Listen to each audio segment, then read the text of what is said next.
Seperti yang kita ketahui, wabah coronavirus ini udah hampir kurang lebih 2 tahun berlalu. Mulai dari bulan Desember 2019 yang pertama kali muncul di kota Wuhan, hingga puncaknya di pertengahan tahun 2021, di mana pada tahun ini tuh banyak korban jiwa yang telah gugur dalam menghadapi wabah ini. Tenaga medis, akademisi, dan masyarakat seluruh dunia yang terjangkit wabah ini. Hingga pada sampai 30 Desember 2022, di mana pemerintah ini mulai mencabut PPKM atau pemberlakuan pembatasan kegiatan masyarakat. Yang pada tanggal ini sudah mulai berjalan normal kembali. Jadi setelah atau ketika wabah corona, banyak orang yang berkonspirasi. Mulai dari konspirasi flat earth plus corona, yang dimana mereka bilang Para flat earther yakin corona hanya ada di sisi bawah bumi. Jadi aman kalau di atas.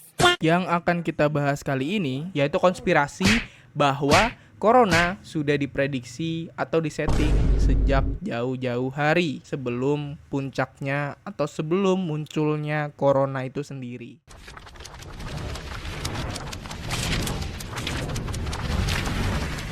Sebelum masuk ke dalam konspirasinya, kita ketahui dulu apa itu konspirasi. Teori konspirasi dapat timbul ketika sekelompok kecil orang memiliki pengetahuan mendalam tentang suatu peristiwa dan mampu mendukung klaim mereka dengan bukti-bukti tertentu. Sebagai contoh, misal ada pihak-pihak yang gak percaya pendaratan manusia di bulan itu cuma rekayasa. Mereka berargumen bahwa ada kejanggalan yang terdapat dalam foto astronot tersebut, yang dimana di dalamnya memiliki bayangan.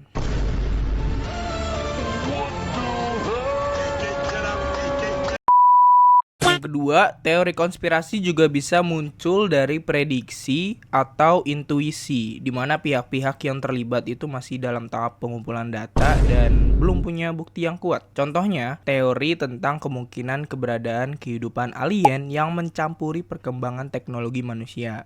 Mengapa virus corona mulai menyebar bertepatan dengan perayaan Tahun Baru Cina?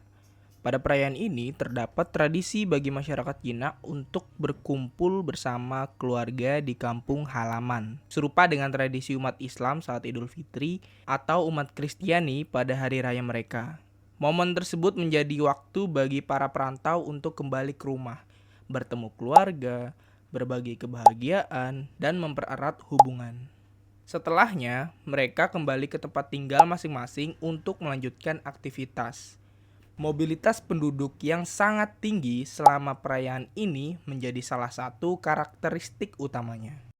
Kita tahu tadi bahwa corona mulai menyebar bertepatan dengan perayaan Tahun Baru Cina. Pernah terbesit di benak kalian atau enggak? Kenapa momennya itu benar-benar pas? Apa emang hanya kebetulan atau bahkan disengaja untuk dipas-pasin? Ada beberapa novel, film, bahkan kartun seperti The Simpsons yang terkenal dengan prediksi-prediksinya yang sering kali tepat. The Simpsons pernah memprediksi banyak hal termasuk terpilihnya Donald Trump sebagai Presiden Amerika Serikat. Lalu ada sebuah novel yang berjudul The Eyes of Darkness karya Dan Kountz yang ditulis pada tahun 1981 menyebutkan secara gamblang virus bernama Wuhan 400. Begitu juga dengan film Contagion yang dirilis pada tahun 2011 menggambarkan penyebaran virus bernama MERS-1 yang dilatar belakangi Hong Kong. Bahkan buku Sylvia Browne yang berjudul End of Days, Prediction and Prophecies About the End of the World juga menyinggung soal wabah yang mirip dengan corona. Pertanyaannya, apakah semua ini secara sengaja dirancang untuk membentuk opini publik jauh sebelum kejadian sebenarnya? Seolah-olah menanamkan stereotip di benak masyarakat bahwa Wuhan adalah pusat dari semua ini. Mungkin iya, mungkin juga enggak. Namun jika dipikirkan lebih dalam, bukankah semua ini terasa sangat janggal? Coba gunakan logika. Mungkin kalian akan mulai memahami pola pikir seperti yang gua rasakan. Ya, Pada akhirnya, teori konspirasi seperti ini sebaiknya dianggap sebagai hiburan semata, bukan sebagai kebenaran mutlak. Kita perlu menyikapinya dengan pikiran terbuka, namun kritis. Memastikan untuk memverifikasi setiap informasi dari sumber yang terpercaya. Jangan biarkan teori-teori ini memicu ketakutan atau kecemasan. Tetaplah bijak, santai, dan nikmati diskusinya tanpa terlalu terbawa suasana. Gua Al, pamit undur diri, sampai jumpa.